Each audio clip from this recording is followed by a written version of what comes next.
even put a little touch of liquid white. Just a little touch to thin the paint, make it a little brighter. A little green, all the yellows, a little red here and there. Ooh, nice color.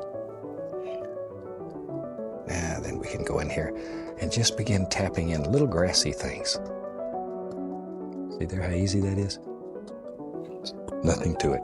This little bush right here, he needs some gooders on him too. See, that's all you need. Just to make him stand out as an individual. Maybe there's a little recessed area right in there. See, that little bush now has his own home. You don't have to be crazy to do this, but it helps. Bob Ross is still teaching us that it's fun to be unique. Not just as an artist, but as a person. That it's okay to be a little weird, a little different. Little different. And that's all right. And he didn't just say those things out loud on TV. He set an example, simply by being Bob. Always been a little weird, so no big deal. Everybody who knows me expects that. You know, in each series, you gotta have a day that's a little crazy. This is my crazy day. Painters, I think, have more fun than most people. So it's all right. Life's too short not to enjoy it. It was this quality, among others, that didn't just make Bob the #1 painter on television. It made Bob Ross one of a kind. A 6-foot duder with puffy hair and a squirrel in his shirt pocket, with a waffle maker and a TV show that bears his name. But that's not all that bears his name. Hi, I'm Bob Ross. Hi, I'm Bob Ross. Hi, I'm Bob Ross. Yep, there's only one Bob Ross, the TV painter. But there are plenty of Bob Rosses out there in the world. And in this episode, we'll ask a few what it's like to share a name with someone famous enough to have a small army of painters plus a podcast furthering his almighty legacy. You probably get this from the other guys too, but if I had a nickel for every time somebody asked me if I paint happy trees, right? In my world, everything's happy. And we'll find out how Bob Rossy these happy little fellows are in their own lives. Let's put a few little highlights in here, just to make them little rascals sparkle in the sun. Every painting is different, and that's what makes it great. Let's get crazy. What the heck? They're not all perfect. They're like us. Or at least like me. We all know that our Bob Ross was a sergeant in the United States Air Force. Turns out there's a Bob Ross living in New Jersey who also spent time in the military. Went to college on a Naval ROTC scholarship. So I was 4 years in the Navy, which had me working on a ship for 2 years, and then in Washington, D.C. for a couple years. Had a couple interesting jobs, one of them working in the White House, one of them working for the Chiefs of Staff at the Pentagon. A Bob Ross working in the White House? Imagine it. Bob Ross, Secretary of Joy. You know, every day we get letters from fantastic friends all over the country who are picking up a brush and trying this. And they're saying, you told me I could do it, and I never believed it until I tried. Now I have my whole family painting. Robert Allen Ross was born in the 1950s. Every sports coach I had always called me Bobby, because that's what sports coaches do. I remember last year he hit .314 against lefties. Yo, Bobby! But Bob was the name around the house, and then just the name that my parents liked. Young Bobby Ross would grow up to serve his country. After that, he started working in the clothing industry. My wife told me one day after I came home from work that she had gotten a phone call. Somebody on the phone asking if this was the home of Bob Ross, the painter. I said, no, this is Bob Ross, the retailer, not Bob Ross, the painter. We would get occasionally maybe 2, 3, 5 calls for the next year or so. You make a reservation on Open Table or whatever service, and you get to the restaurant and you say your name. It doesn't really connect at first, but then they look down at the reservation name and they go down and they go, oh, Bob Ross. And usually it's somebody who's, I would say in their 20s and 30s, who's reconnected through YouTube or Netflix or whatever channel they have. But then it's met with a big smile and kind of a laughter like, oh, what's it like to have that name that people recognize? And hopefully maybe it results in a better table. Jersey Bob Ross might have a primo seat at his favorite restaurant, but what about a hunger for painting? Surely if your name is Bob Ross, this is your destiny. Growing up, I don't think I got my best grades in art class. Well, Bob Ross would say that you were the perfect candidate to try to paint like Bob Ross because that was his whole I think thing, you're right. Anyone can paint, even you, Bob Ross, especially you, Bob Ross. I think you're right. And you can do this. You really and truly can do this. I know. You're saying I could never paint, never draw a straight line. You can. This is one style of painting that is for every person. I've never seen anyone who couldn't do this. I think I'm better suited for watching and enjoying and relaxing. When Bob Ross watches Bob Ross, he feels at ease. He enjoys sharing his name with a pop culture painter. He cracks a smile every time he gets a Bob Ross calendar or Bob Ross mints as a gift. He even has a son named Cameron. All right. From Ferris Bueller's Day Off? Oh, great. Keep me out of it. Well, not every Ross names their son Robert. But we found someone in Canada who did. Just let your imagination go. Oh, look, you got the Bob Ross Funko pop, right? Is that what it's called? I had to have him in the shot, right? I go as Bob. Robert is formal, right? You know, if you're going to sign contracts and stuff, it tends to be Robert. But in day-to-day life, I'm Bob. I was Bobby when I was a kid. Another Bobby Ross? Yep. You know, Bobby, gotta have a big tree in his world. So I'm like from Ottawa. I live in Ottawa now, but I'm from Montreal originally.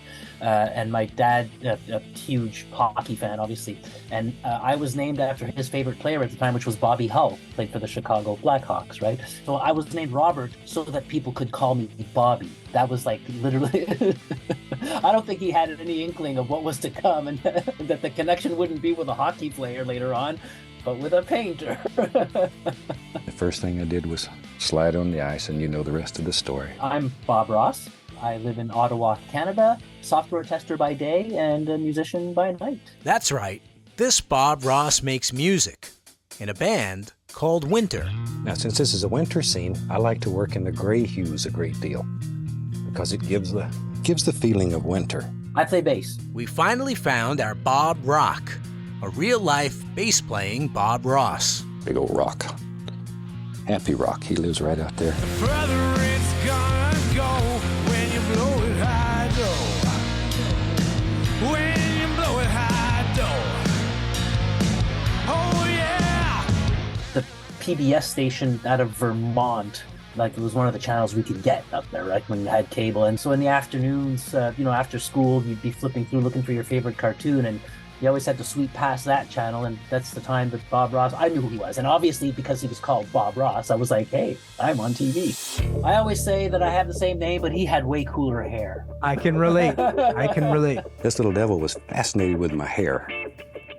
One time, I guess he thought it was steel wool. Maybe it was time to clean the dishes or something. I don't know. My wife is an artist, and she paints and does the oil paintings, and of course she knew all about Bob Ross. Right?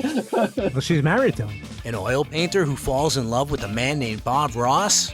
Talk about kismet. The Halloween party band I know was playing, some friends of mine, and you were supposed to dress up, and I bought a Bob Ross car. I went out as Bob Ross, and my wife was the easel. And if all this wasn't enough, get this. Montreal Bob Ross works at a company called Ross Video. What exactly is your role, and is that your company? It is not. And that's something else I get a lot. Pure coincidence that I work for a company with my last name. So your name is Bob Ross, and you work for a company called Ross Video that you do not have anything to do with except you're an employee. Nothing to do with the part. Yeah. This would be a good place for my little squirrel to live. Oh, you thought there were just extra Bob Rosses in North America? Huh. Well, think again, laddie. I have this philosophy that in life there are no ordinary moments. It's what you make of those moments that will colour your life. My name is Robert Gordon Ross, professionally known as Bob Ross, and I'm from Dundee in Scotland. I was formerly a policeman, but then after that I went back to university and became a sports therapist, and I also teach jiu-jitsu as a living.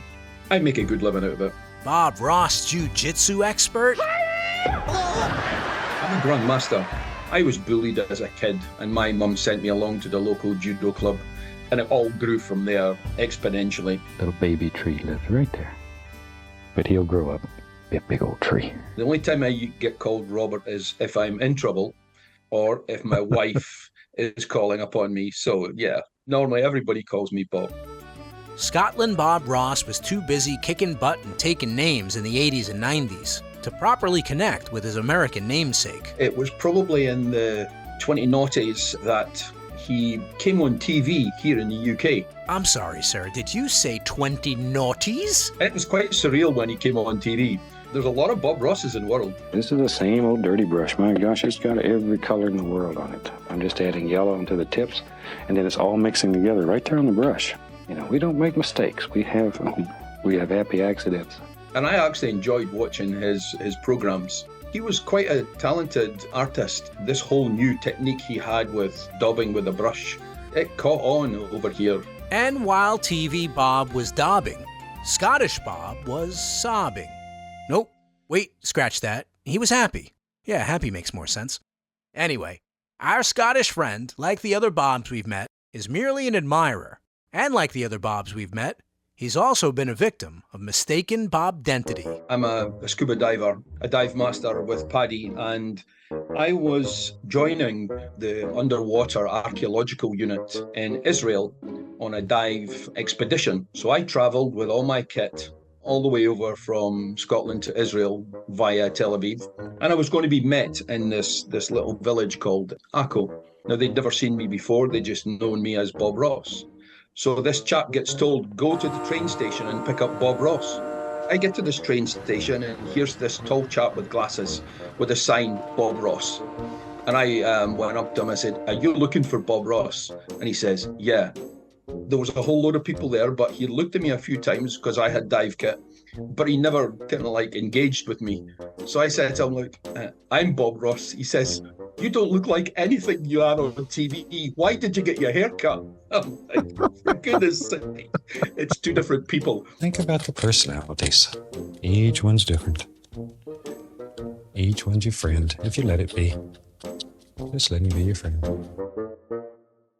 And it was on another vessel where Bob Ross actually came face to face with Bob Ross. But probably not the Bob Ross you're thinking of. I'll let Bob Ross explain. I was traveling to Spain with a party of about 20 people, and we were taking the ferry across to Spain via the Bay of Biscay. We got all the way down to Portsmouth, and one of the chaps in our party decided once we got on board the ship that he wanted to have a drink from the bar. The girl who had been serving at the bar said, well, you know, we're still at the port. I'm not so sure that you're allowed to. He says, don't worry, I'm with Bob Ross. I said, okay. She gave him a drink and said, look, I could get into trouble for this, you know, but because you're with Bob Ross, it's okay. So he asked for another drink, and they started saying, hang on a minute, you know, maybe going to get drunk here and get us into real bother. It transpires that Bob Ross was the name of the captain of the ship. Isn't that sneaky? Now then, tell you what, let's do. Let's put a happy little boat right here. They contacted the captain and said, do you know this guy? And the captain's like, I'd have never met him before in my life. I don't know who he is. So they put him ashore thinking he was a stowaway and pretending to be a friend of the captain. And then when we got told that he had been put ashore, as the leader, I was summoned to the captain's, quarters, whereupon he said, we had to put this chap ashore because, he said he was a friend of Bob Ross. And I'm like, that's me. Now, I had to produce my passport to prove that I was Bob Ross because the captain's name was Bob Ross as well. So that's the first time I'd ever come across another Bob Ross in person. It was quite a surreal moment, not only just being Bob Ross, but actually meeting another Bob Ross. Yep, there are Bob Rosses everywhere. On boats, in bands, in train stations, and White Houses. Not all of them paint, and hardly any are on TV. But just like the most famous Bob, the ones we've met not only share his name, but also his sense of wonder, his sense of humor, and his propensity for joy. Happy painting, and God bless, my friend. Happy painting and God bless, my friend. Happy painting and God bless, my friend. All right, another podcast episode in the books. Time to pack it all up and watch Miami Vice. Da da da da da da da da da. What? What do you mean the podcast's not over? The pet segment? What pet segment? The joy of panting? Okay, I suppose we have a few more minutes. All right. I'm going to go back into my brown, Van Dyke brown. Let's put a little burnt umber with it. And let's begin thinking about where we're going to have some land areas. And I'm just barely touching the canvas, letting the paint break. I want this to look very rocky and rough. That's what my dog used to say, rough. There's nothing better than a Bob Ross pun. Except maybe making a podcast about Bob Ross with my best friend. Having a little friend, you know me. I think everybody should have a friend. At least one. Brando the puppy wasn't around when we started The Joy of Bob Ross.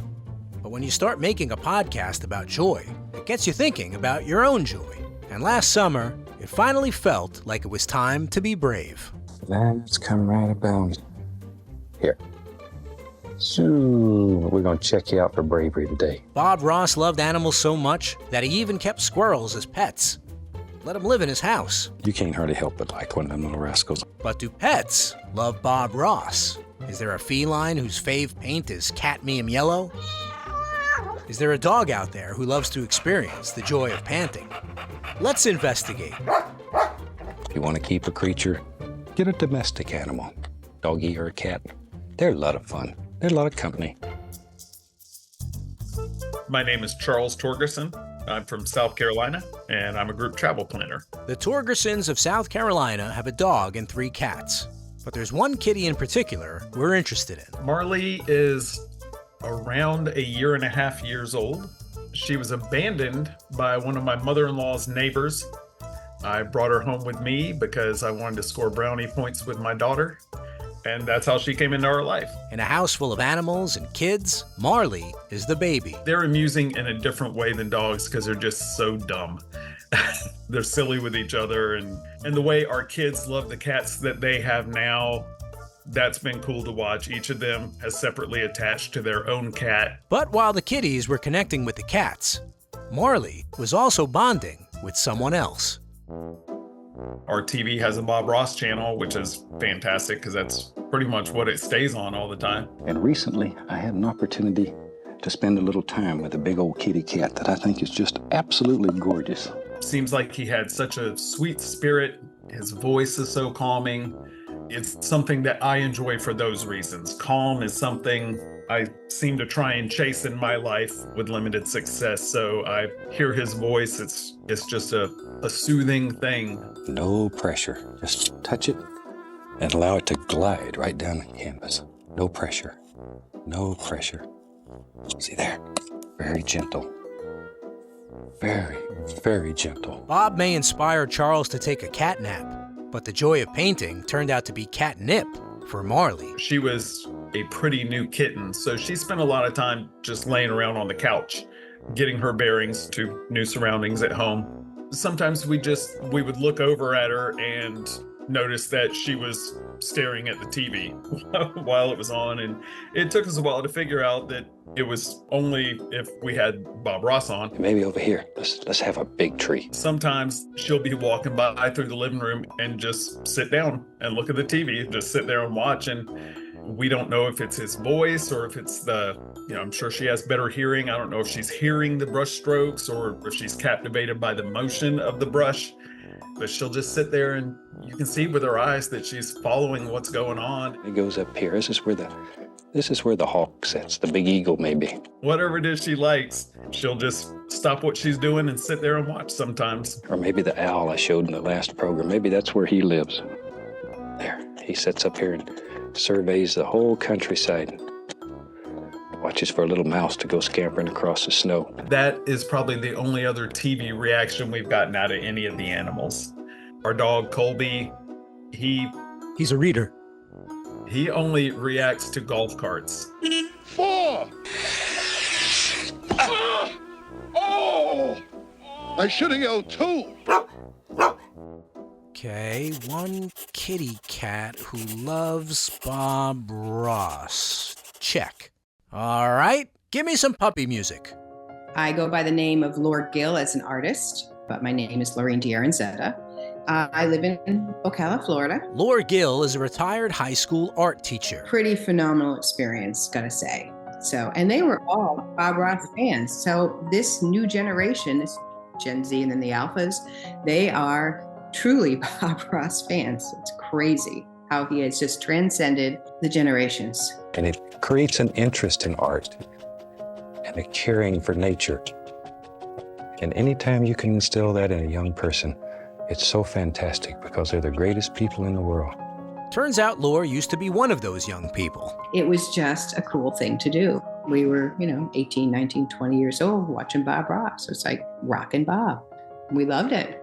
So it's no surprise that someone who was rockin' Bob in college would wind up becoming a certified Bob Ross instructor. It's almost cathartic to do the art that he does. Yeah, we had to learn how to paint a painting in 20 minutes like he did. That was kind of intense, but you can do it. And the people that I've taught and my friends since 2018 when I took the course, they're teaching, solidly Bob Ross. And what their students are producing is phenomenal. And a lot of these people have never painted before. And we get letters all the time from people that say, never painted before in my entire life till I started watching your show and you made it easy. You can make a mistake because it's just a happy accident. And there's happy trees and they're inclusive because they want more trees. So there isn't anything that Bob does that doesn't support the artist or the budding artist or the person that just wants to watch the show because he's amazing painting these pictures in 20, 25 minutes. As much as Lore Gill loves Bob, she loves dogs even more. She and her husband are parents of a new golden retriever puppy named Eki. We had a golden retriever about 10 years ago and she passed. And it really took us a long time to get over her. She was perfect. Okay. We don't have the expectations for Eki to be perfect. And she's a different dog and she totally is. She's so smart, tons of energy, and she's a little spitfire. Of course, that little devil gets in more trouble now than you can believe. Her name is Eki, which is Basque for sun, actually the goddess of the sun, the protector of all humanity from evil. So she has a lot to grow into for that name. Let's have a sun up here. Let's have a little sun. They're just so special. Animals are just incredibly special, and they just take your whole heart. It's really wonderful, but I forgot how much energy you have to have a puppy, to train a puppy. It's refreshing. She's still... I'm sorry. Is that her in the background? Yes. Does she know she must know we're talking about her. Oh, yeah. When you do a piece on pets who love Bob Ross, it's only natural that the pets want to be heard from. The love that you're going to get from the puppy and give the puppy and the short life that you have, it's worth it. But whether you're a painter or a podcaster, having the piece to put your practice in, to keep that momentum going, is crucial. Some folks get their puppy to relax with a treat, maybe a belly rub or some soft music. Eki prefers Bob Ross. And she will look at it, particularly the introduction with the music. And yeah, Eki's painting fascination could just be a coincidence. But a high school art teacher knows better. I think it's all Bob, just saying. It's all Bob. Lore Gill may be retired from teaching, but from painting? Hardly.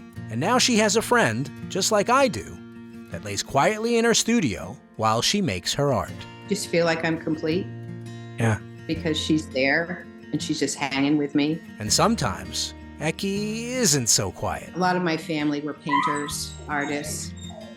You hear her in the background? She wants to be on the podcast. Yeah, it's right. It's okay, Eki. It's about you. So what else gives Eki joy, besides interrupting Bob Ross-related interviews? Well, her absolute favorite thing is my husband's shoelaces on his sneakers. That is brings her the most joy ever. I feel his pain. She can pain. grab that sneaker and run away with it. She is golden, literally. So he has no ends on his shoelaces anymore, of course. That's her favorite thing. Shoelaces and Bob Ross. That's all she needs. That's right. When she listens to Bob Ross and she's chewing on the shoelaces, she is absolutely set. Turns out some pets don't just love Bob Ross. They love the Bob Ross podcast, too.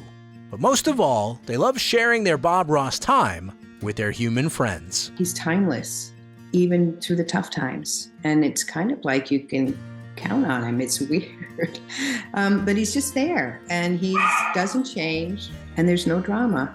I don't know how else to say it. I just like to watch him because there isn't any drama. And this is really what makes it fun. Just sort of let these things go. We'll have another little tree right here. Keep it very dark at the bottom and begin forming some basic shapes. Very basic. Oh my gosh, I got to talking there, and my little tree turned into a big tree. We may have to nail another canvas on top because we have enough room to cover all this. We'll give him a little friend here too.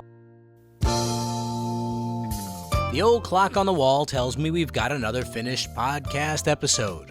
I want to thank my guests, Laura Gill, Charles Torgerson, Bob Ross, and Bob Ross. This happy little episode was produced with help from James Shapiro at Jansen Media and mixed by Digital Sound and Video of Daytona Beach, Florida. Come on now, support your local public television station and say thanks for giving us Bob Ross and the joy of painting. We want to see your paintings. Use hashtag #PaintLikeBobRoss. Bob Ross certified instructors are the only ones that know how to teach you Bob's world-famous painting method. Don't settle for second best. Find a local CRI at bobross.com and then click Take a Class. Got your own Bob Ross story to tell? Leave us a message at 866-FANBRUSH or email us at podcast@bobross.com. And you can follow us on Instagram at BobRoss_The Joy of Painting. I'm Ron Scalzo. The Joy of Bob Ross is written and produced by me, Ron Scalzo, in partnership with Bob Ross, Inc. Bob Ross name and images, they're registered trademarks of Bob Ross, Inc.